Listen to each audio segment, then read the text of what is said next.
What if this starts with Draymond? Like, Steph is hard to deal. He makes over $50 million, but for Draymond, like, think about a couple years ago, Bill Simmons and the rumors about Draymond in Dallas. What if Dallas, they're missing the ability to play small ball? What if Dallas calls up offering Gafford and Klebe a very easy salary match? Then, a 2025 first, or 2 seconds, or another first, something along those lines. Like, I think the Warriors are at least taking a meeting, at least thinking about it. No, I agree. I think the interesting thing with Curry is that, and it goes back to the whole Beal discussion with the no trade, is that, and it's one rule I wish the league had put in, is that players who sign extensions are allowed to amend their contracts and add a no trade. Because that's why we don't see it at all. I mean, Curry should be the guy out there. Certainly LeBron has one also, but he's the guy that should have a no trade, right? Who says, I dictate where I want to go. Great point. If I want to get traded to. But because he signed an extension, you're not allowed to put those. You can only do if a player signs as a free agent.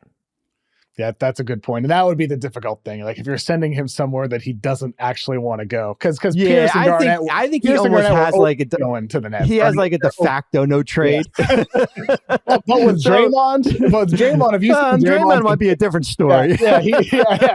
He punched away their future. But if you send him to Dallas, Draymond that is, or home to Detroit, and he's part of this Pistons team. I'd love that. First year, right? Like, wouldn't that be cool? Isaiah Stewart and a first and 2 or 3 seconds, something like that, or 2 firsts. You don't want to see him play with Isaiah Stewart?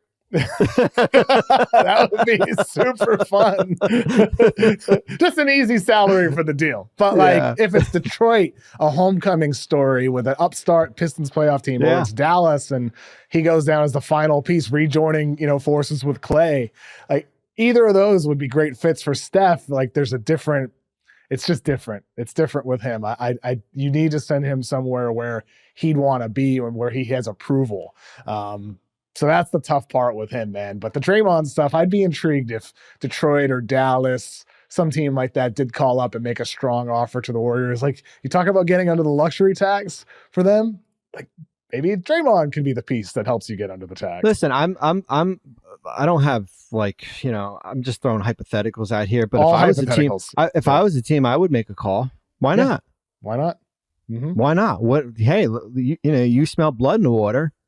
Probably not on Curry. I'm not going to insult Mike that Dunleavy that way. We used to do that. We used to do that in the Nets office when LeBron was in Cleveland. And we used to call Griffin, bust his balls and be like, they'd go on a 5-game losing streak, and we'd call and be like, is you going to do anything with LeBron at the deadline? And he'd hang up the phone on us. You guys aren't that different than me and my buddies in fantasy leagues. So I probably would not pick up the phone and call Curry, but I would pick up the phone and be like, hey, what do you guys where you are? Well, hey, we'll give you 2 guys and a first. Get that money off your books. Clean slate. Would you want to do something like that? I'd make a phone call. I think it's worth thinking about, Bobby. I really do. And like I said, that might be me being insensitive as not saying, well, you want him to retire and spend his whole career in one place, but I don't think it makes that much of a difference. It did not tarnish Paul Pierce's reputation at Boston or Kevin Garnett's at all in the slightest to see those guys go. Just like Noma was still a legend for the Red Sox and helped them come back up. He just never won a World Series there. But it's sometimes those tough decisions are what franchises need to make across sports in order to end up sustaining success. And it goes the other way too. Sometimes you have to trade really good young players or future picks to have a chance to do something. The flip side of it, to tie this to Boston again, is there were a lot of people who didn't want to trade for Kevin Garnett in 2007. They wanted to keep Al Jefferson and keep the young players and continue staying young. But sometimes when you see an opening, sometimes it works out, sometimes it doesn't. But you got to take those swings in either direction. Well, and you know this, and you study teams. It's you're probably going to have 2 really lean years, right? 2 or 3 year lean years, whether it be Houston post Harden, they had a bunch of lean years, and then certainly they make a head coaching change and things change and they draft really well. OKC post Durant, post Russ, post PG, but you got Shea.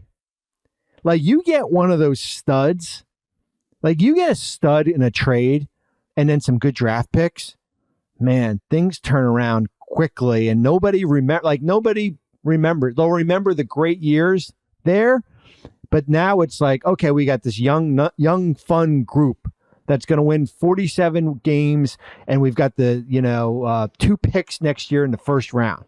That's what teams that's what teams remember. 100%. And that's why for this Warriors team, like, yes, it's, you'd be getting future picks, but you're only 5.5 back from the 8th best odds. Like that comes with 26% chance at top 4, 6% chance at number 1, getting Cooper Flagg, who I saw over the weekend talk about him with John Fanta later on this podcast. But man, like there's some great prospects in 25 and then in 26 with DeBonsa going to BYU.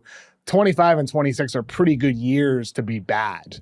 Yeah. And that's part of my thought process here with the Warriors or any of these teams that might be thinking of bottoming out with their own picks, of course, where you can control your own destiny. But man, like, it's going to be tough for Golden State, man. I don't think there's a deal out there for them, Bobby. I think they need to be thinking about this. Got to think about it. I think they might be waving the white flag to the trade down. Like, eventually, like I always make this remark, like, eventually you go to the ATM and like most times the money just doesn't come out, right? Like, you're just like, it just spits out insufficient funds, and I just don't think there's that deal out there that can kind of change the season around.